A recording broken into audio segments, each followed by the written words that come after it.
Pro Ultra Omega 3, and Belfour Property Restoration, restoring more than property. For more information, visit belfor.com. Reed's alone. The snap, the slant, Jordan Reed, touchdown! Touchdown, Redskins, they take the lead! I cannot believe if you're Tampa Bay, you leave Jordan Reed alone with man-to-man coverage outside. Beat you again on another slant. Take the lead with 24 seconds to go. You like that? You like that?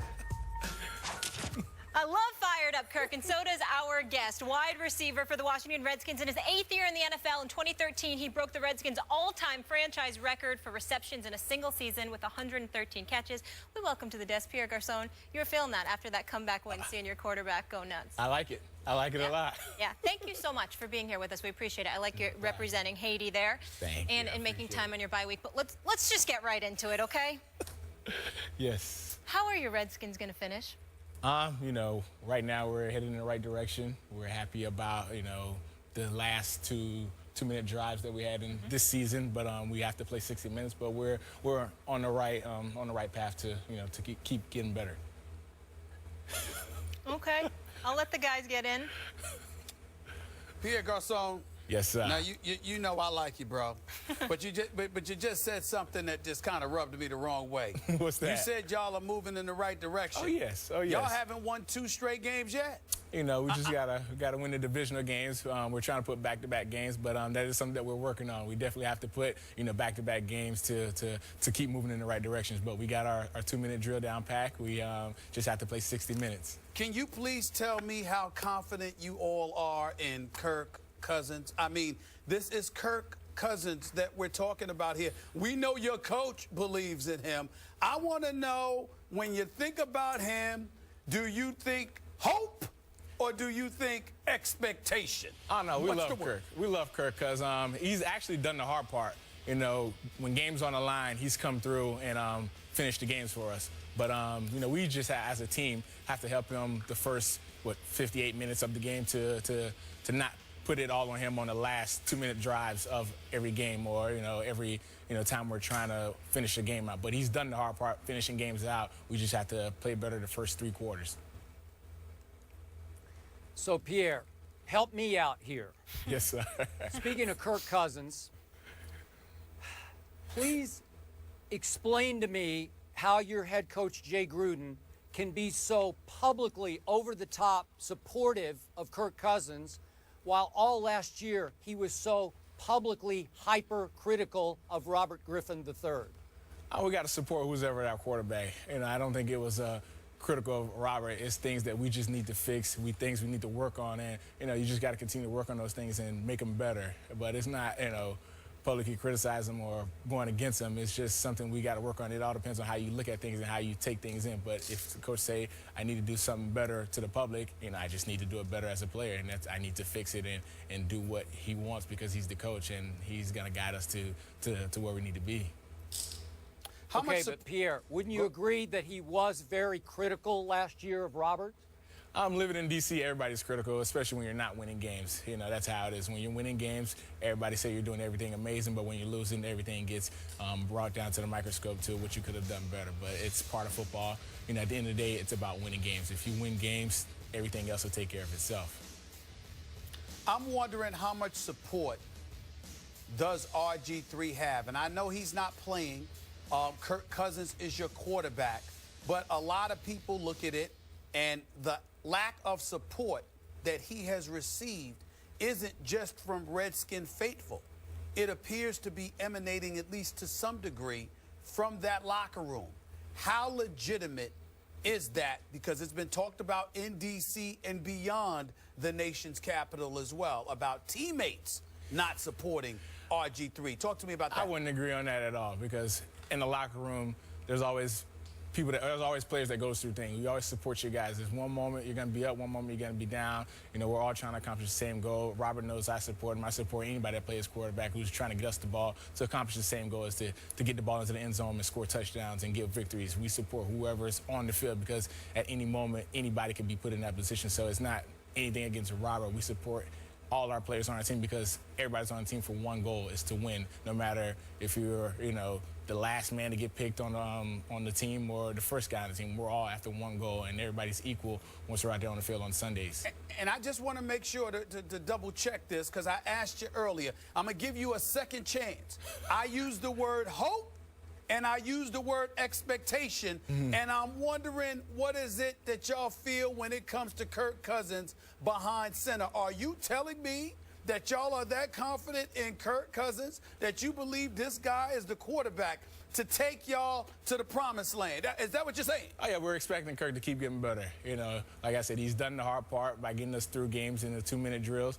We're definitely expecting us now to do better in the first 3 quarters of the game. We're just expecting them to keep getting better and better. And that's what happens when you have experience. Kirk is experienced now. He has a little bit more games under his belt, and he's learning every day and trying to continue to get better every day. And we expect him to continue to get better. Does that mean you're expecting him to win? Oh, of course. Of course. When you go out there, you play to win. You're not going out there just to run the clock. You're expected to win. You're expected to do well. And as a professional, that's what you expect for yourself and expect from your teammates, because that's why we're in this league.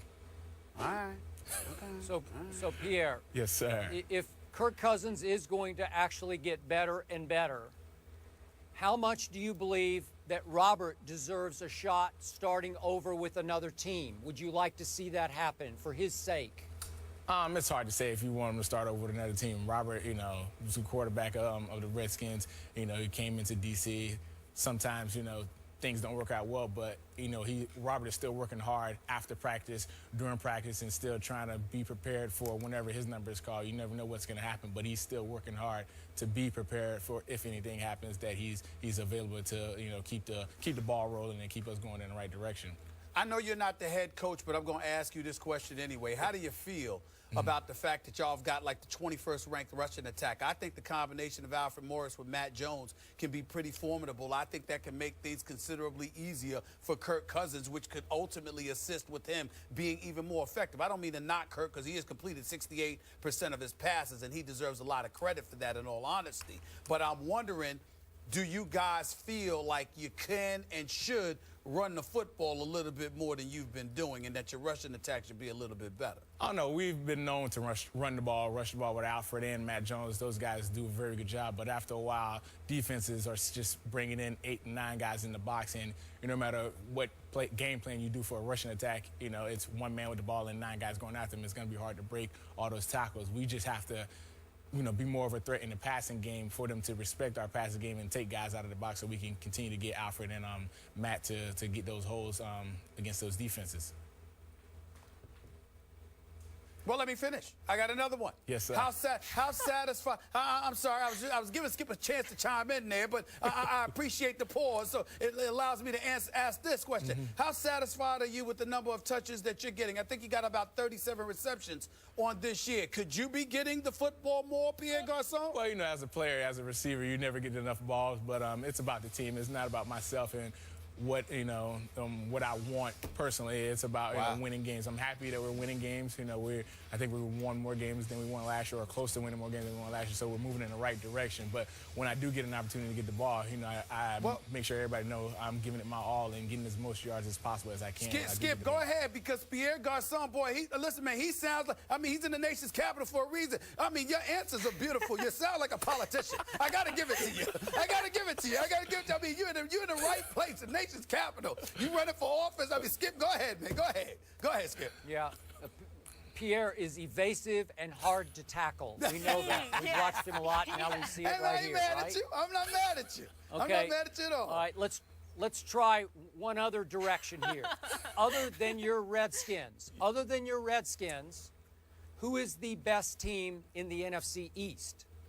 Well, right now, like today was right now, say, is without the Redskins or with the Redskins? You say without the Redskins.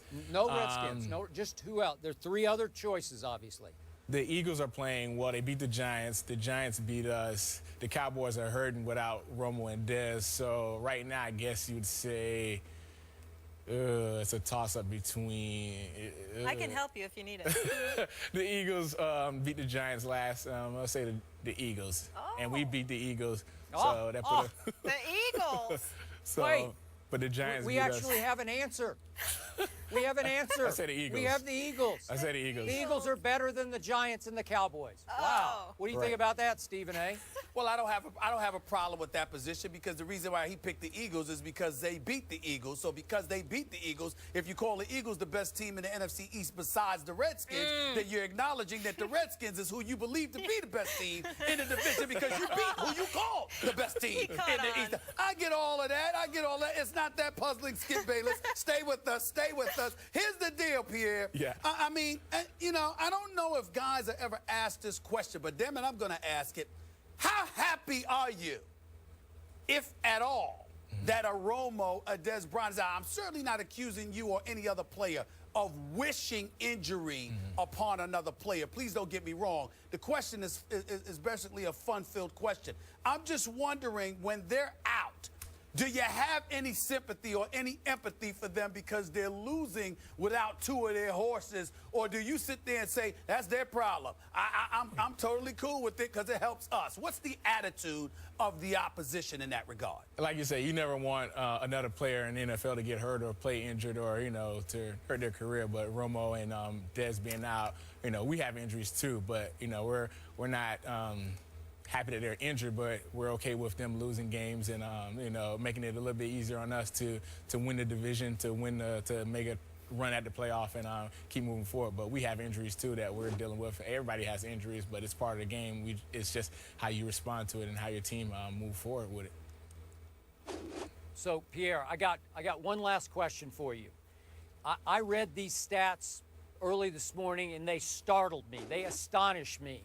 Do you realize within your division, the Eagles lead the NFL in takeaways with 19?